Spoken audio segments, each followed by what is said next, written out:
أما بعد فأعوذ بالله من الشيطان الرجيم بسم الله الرحمن الرحيم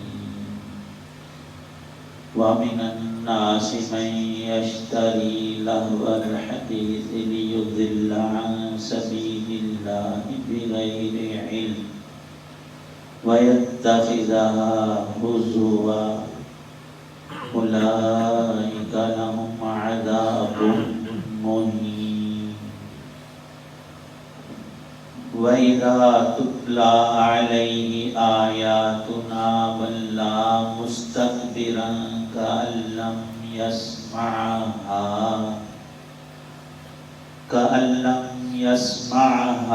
كأن في أذنيه وقرا فبشره بعذاب أليم صدق اللہ العظیم۔ اور کچھ لوگ وہ ہیں جو اللہ سے غافل کرنے والی باتوں کے خریدار بنتے ہیں تاکہ ان کے ذریعے لوگوں کو بے سمجھے بوجھے اللہ کے راستے سے بھٹکائیں اور اس کا مذاق اڑائیں۔ ان لوگوں کو وہ عذاب ہوگا جو ذلیل کر کے رکھ دے گا۔ اور جب ایسے شخص کے سامنے ہماری آیتیں پڑھ کر سنائی جاتی ہیں تو وہ پورے تکبر کے ساتھ منہ موڑ لیتا ہے جیسے انہیں سنا ہی نہیں، گویا اس کے دونوں کانوں میں بہرا پن ہے، لہذا اس کو ایک دکھ دینے والے عذاب کی خوشخبری سنا دی۔ 21واں پارہ سورہ لقمان کی آیت 6 اور 7 ہیں۔ ابتدائی 5 آیات میں اللہ تعالی شانہ نے اس قرآن حکیم کی مدح اور اس پر ایمان لا کر عمل کرنے والے محسنین کی تعریف بھی فرمائی اور ان کی ابدی سعادت کو خوش انجامی اور فلاح کو چند چیزوں پر مرتب فرمایا۔ یہ اللہ کا کلام ہے، ارشاد ہے، آخرت کے یقین کے ساتھ نماز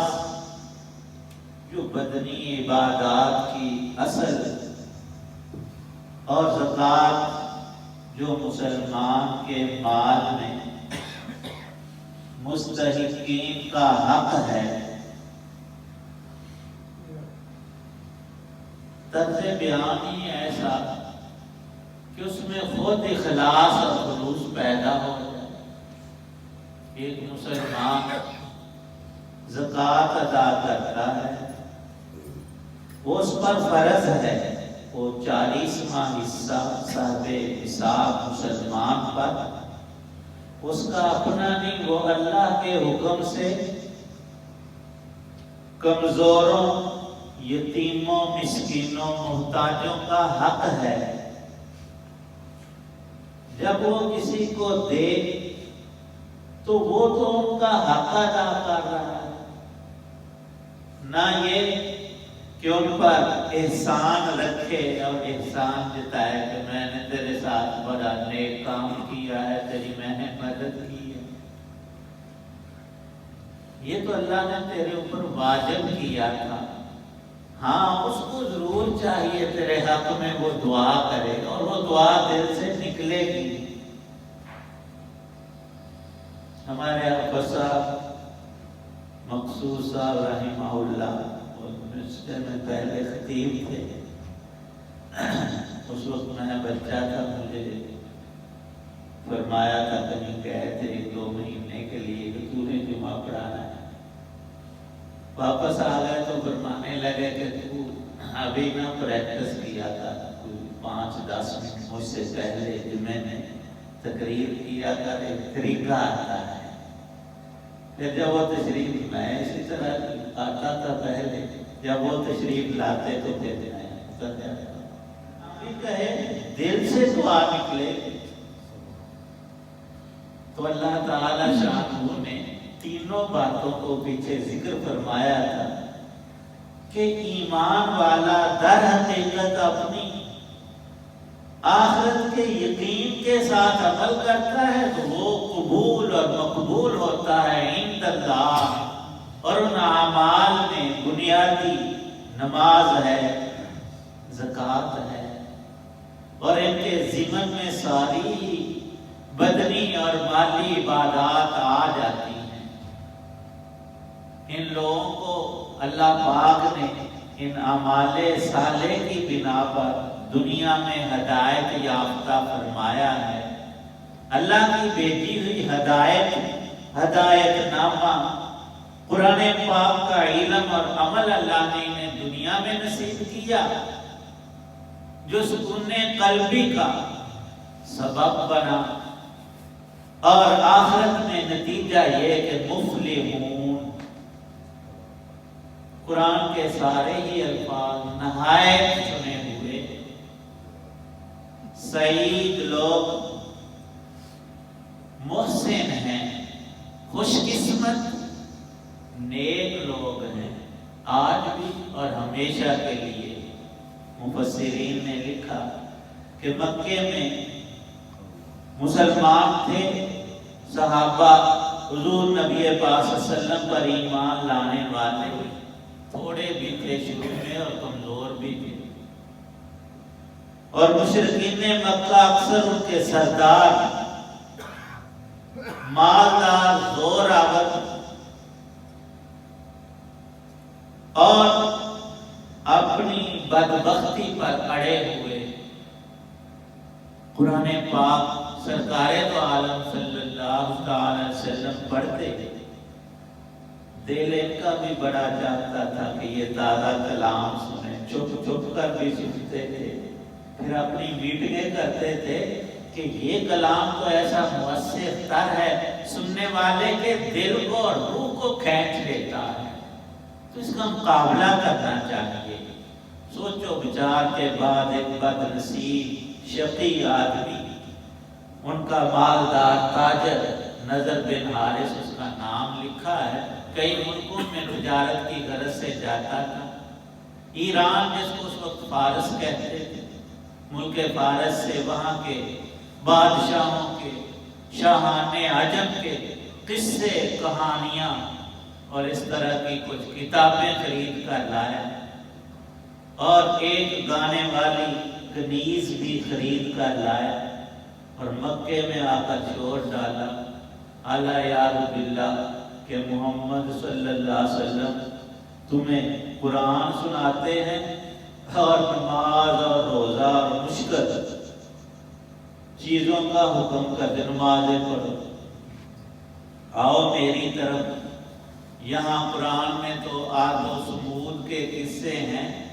میں تمہیں بادشاہوں کی کہانیاں سناتا ہوں، یہ میرے پاس کتابیں ہیں، اور گانے والی باندی کی آواز سنو گے تو کیا ہی دلکش، اور وہ ناچے گی گائے گی۔ یہ اس بد نصیب بد شخص نے قرآن کا مقابلہ کیا،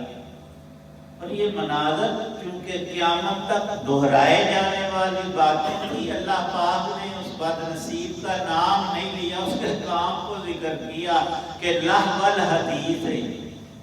وہ کھیل تماشے کی چیزیں لے آیا قرآن کا مقابلہ کرنے کے لیے، اور خود گمراہ تھا، ضال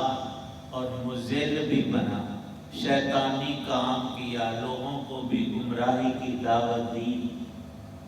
حق تعالی شانہ نے قرآن پاک کو نازل تو ایسے ہی موقع میں کیا جب وہ یہ کام برا کر رہا تھا، لیکن حکم قرآن کا سدا بہار اور عام ہے تاکہ ہم سب انسانوں کے لیے۔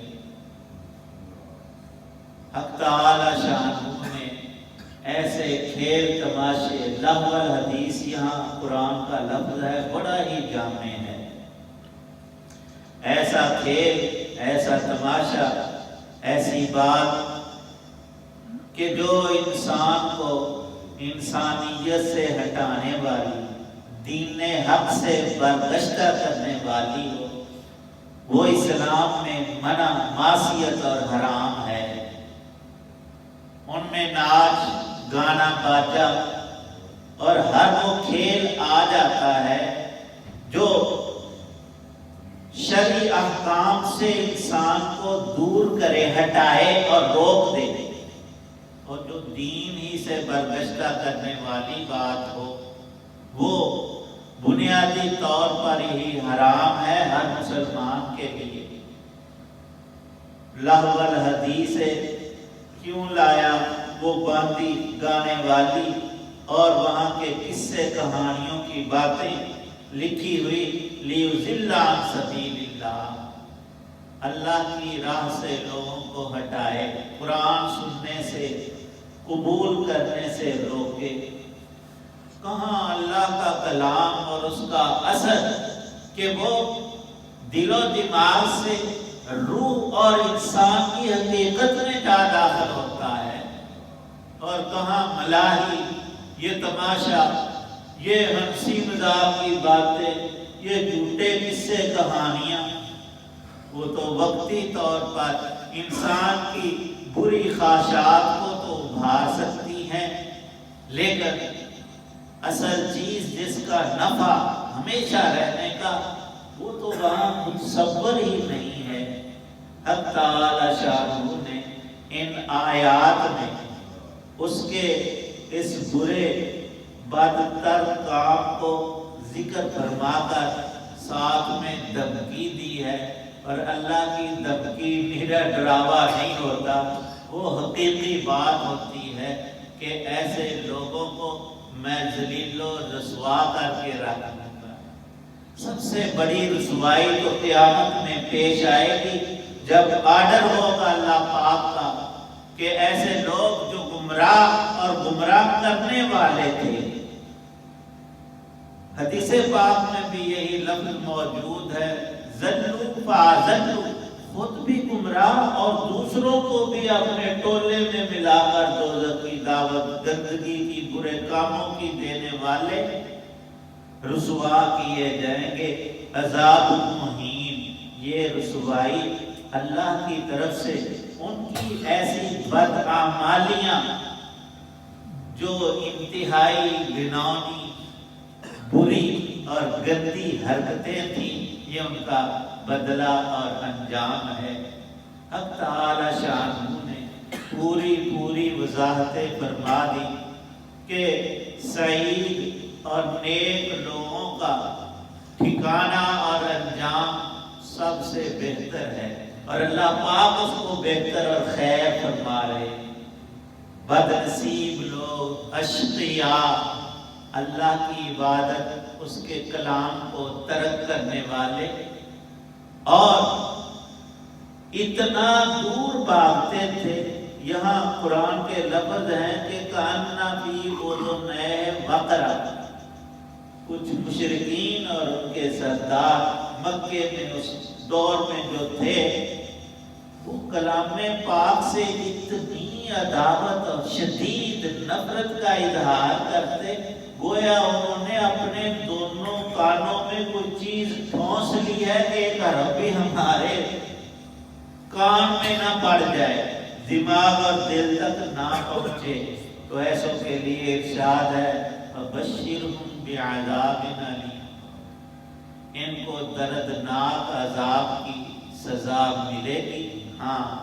موت سے پہلے طائب ہو جائیں اور ان میں کچھ ایسے تھے جن کو ایمان نصیب ہو گیا، اور باقی جو ضد پر اڑنے والے رہنے والے تھے ان کی بد انجامی سامنے آئی۔ اور ہمیشہ سے ایسا ہے، گروہ دو طرح کے باقی ہیں، سعداء نیک لوگ، ان کے لیے فلاح کا اللہ نے وعدہ فرمایا ہے، وہ مفلحون ہیں، اور اشقیاء ان کے لیے حق تعالی شاہ نے خاسرون کا لفظ رکھا ہے، یہاں بھی ان کو گھاٹا ٹوٹا اور ناکامی نصیب ہوئی اور ہوتی رہے گی۔ لیکن کوئی کہے کہ ہم مجبور ہیں اچھائی یا برائی میں، تو پھر یہ انجام ذکر نہ ہوتا۔ اللہ تعالی شاہ نے سب انسانوں کو اچھا اور برا کام کرنے کے لیے ایک اختیار بخشا ہے۔ آپ خود گھر سے اٹھ کر وضو کر کے مسجد میں آئے ہیں، جو لوگ نہیں آئے تو وہ اپنی مرضی سے نہیں آئے۔ حق تعالی شاہ نے دونوں گروہوں کا یہاں ذکر بڑی جامعیت سے فرمایا ہے۔ اللہ پاک صحیح سمجھ عمل کی تو الحمدللہ رب العالمین۔ اللہم صلی علی سیدنا محمد وعلی آل محمد کما صلیت علی ابراہیم وعلی آل ابراہیم، اللہم بارک علی محمد وعلی آل محمد کما بارکت علی ابراہیم وعلی آل ابراہیم، اللہم اجعل القرآن ربیع قلوبنا ونور صدورنا،